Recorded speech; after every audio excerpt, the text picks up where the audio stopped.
mullahan on kortti nyt 90, mulla on vielä, nyt ollaan 20 asti on kortti voimassa.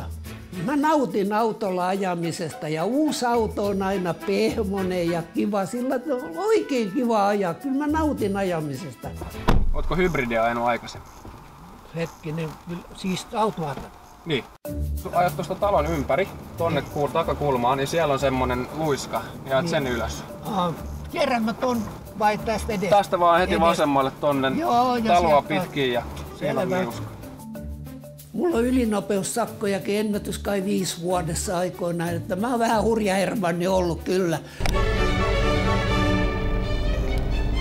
Hienoa.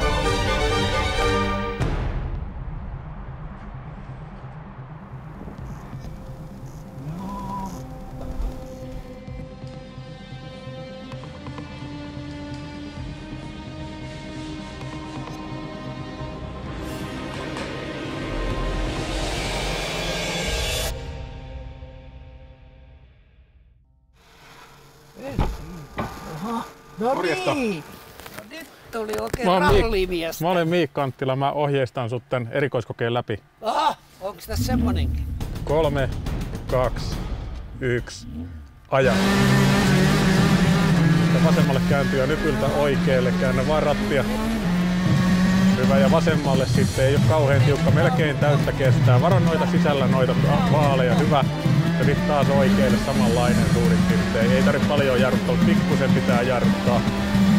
Hyvä, oikein jatkuu, oikein jatkuu. Kiristyy tässä vielä, pikkusen pitää käydä ja vasemmalle. Sitten mennään puitten väliin kohta. Näin, hyvä, hyvin menee. Hyvin.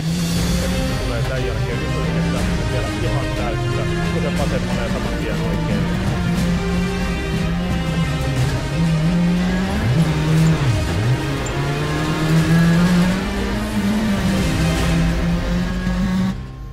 No niin, hyvä. Juha, Tsukka, tämähän on hieno. Kun en mä tiedä, mä luulin, että tää oli hieno. Voi Jukra sennä. Ja meillä tiedot erikoiskokeen varresta kertovat, että aika olisi ollut loistava, oikein miellyttävää iltapäivää. Miten tämä erikoiskoe sujui? Hienosti meni kyllä. Alku oli vähän vaikea, mutta sitten alkoi kyllä menemään. Kyllä, ja sitten me katsotaan tulokset ja ylivoimainen voitto. Ja tässä aivan ylivoimainen. Onneksi olkoon.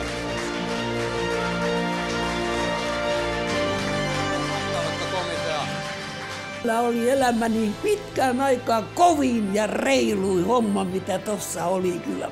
Voi kun mä onnellinen. Tämä on ihan selittämätöntä. Etenkin sitten loppupuolella, niin se alkoi jo niin nauttia ja meni jo kyllä kaikissa korvissa ja muissa ja lennossa. Voi kuinka se oli ihanaa. Eikö se nyt näkyy, että se tuntuu?